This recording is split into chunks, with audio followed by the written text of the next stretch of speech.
Hello বন্ধুরা, আমি Bipasha AG Hunter থেকে। দেখতেই পাচ্ছ আজকে মার্কেট, আমি কি বলেছিলাম মার্কেট একটা রেঞ্জের মধ্যে আছে। আমি 1 আওয়ার চার্টে দেখিয়ে দিচ্ছি। দেখো এখানটায় মার্কেট একটা জোনে ছিল।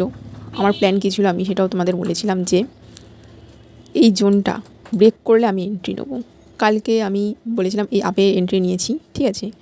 তো মার্কেট এই নিচের জোনটা 3বার ব্রেক করেছে কিন্তু স্টে করতে পারেনি। এখানে একটাও স্ট্রং রেড ক্যান্ডেল ক্লোজ হয়নি। তো মার্কেট আজকে স্ট্রং রেড ক্যান্ডেল ক্লোজ করছে, ঠিক আছে। তো আমি এই গ্রিন ক্যান্ডেলটার ব্রেকে প্রাইস অ্যাকশন অনুযায়ী এন্ট্রি নিয়েছি। তো দেখা যাক আমি আমার এন্ট্রি অনুযায়ী আমাকে 1:2 দিচ্ছে কি না, বা 1:3 দিচ্ছে কি না, ঠিক আছে। আমার এসএল হচ্ছে 8 পয়েন্টের।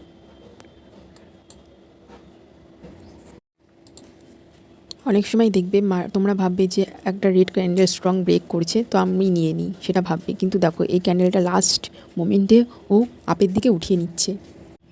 তো তোমরা ওয়েট করবে যে ক্যান্ডেলটা যাতে পুরোপুরি ক্লোজ হোক, 15 মিনিটস হোক বা 30 মিনিটস হোক, যে কোনো একটা টাইম ফ্রেমে মার্কেটে এই রেড ক্যান্ডেল যেন ক্লোজ হয়। ক্লোজ হওয়ার পর তোমরা নিলে তাও এসএল না হওয়ার সম্ভাবনা থাকে।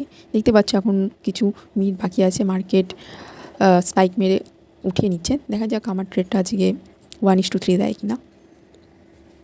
কিন্তু আমি নিয়ে আমার একটাই সমস্যা হচ্ছে আজকাল, যে আমি ট্রেড নেওয়ার আগে অনেক ভাবছি যে ট্রেডটা নেব কি না, বা আমার প্ল্যানিং অনুযায়ী আমি নেব ভেবেও কিন্তু আমি নিচ্ছি না।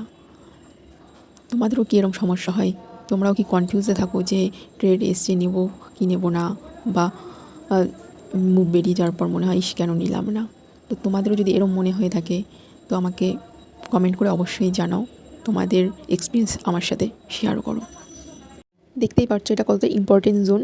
বারবার মার্কেট স্পাইক মেরে উঠিয়ে নিচ্ছে, ঠিক আছে। আমি একটু জুম আউট করে দেখাতে চাই যে জোনটা কেন ইম্পর্টেন্ট। কারণ জোনটা এখান থেকে বাইং হয়েছে, স্ট্রং বাইং এসছে, সেই জন্য এই লেভেল হচ্ছে বাইংদের জন্য স্ট্রং। তো এটা ব্রেক করলে মার্কেট এই নেক্সট লেভেল অবধি আসতে পারে। তো আমি এখন আমার এই ট্রেডটা হোল্ড করছি। তোমরা আগের ভিডিও দেখে থাকলে বুঝতে পারবে যে আমি এই জোনের মধ্যে কোনো ট্রেড নেব না বলেছিলাম, ঠিক আছে। তো মার্কেট এখানে একটা রেজিস্ট্যান্স বানিয়েছে কী করে সেটা আমি দেখিয়ে দিই। দেখো এখানে মার্কেট 2বার সাপোর্ট নিয়েছে। সাপোর্ট নেওয়ার পর মার্কেট এখানটায় সাপোর্টটা ব্রেক করে দিয়েছে। ব্রেক করে দেওয়ার পর মার্কেট আবার রেজিস্ট্যান্সে রিটেস্ট করে নেক্সট সাপোর্টে আবার সাপোর্ট নিয়েছে, ঠিক আছে। তো ও রেজিস্ট্যান্সে 2বার রিটেস্ট করেছে, দেখতেই পাচ্ছ। 2বার রিটেস্ট করে আমার এই মেইন জোনটা যেটা ছিল এটা ও ক্লোজ করেছে। এখন আমি তো ট্রেড আগেই নিয়েছি, বললাম যে আমি ট্রেড নিয়েছি, এখানে এন্ট্রি নিয়েছি বন্ধুরা।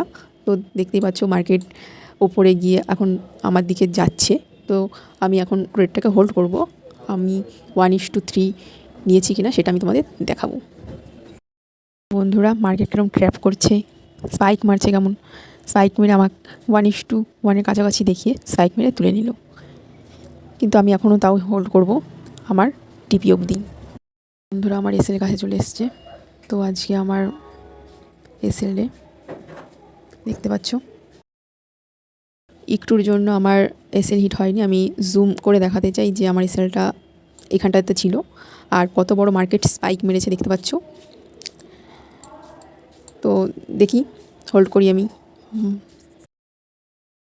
1:2 এর কাছাকাছি চলে এসছে আমার ট্রেডটা। দেখি যে 1:2তে বা 3 যায় কি না।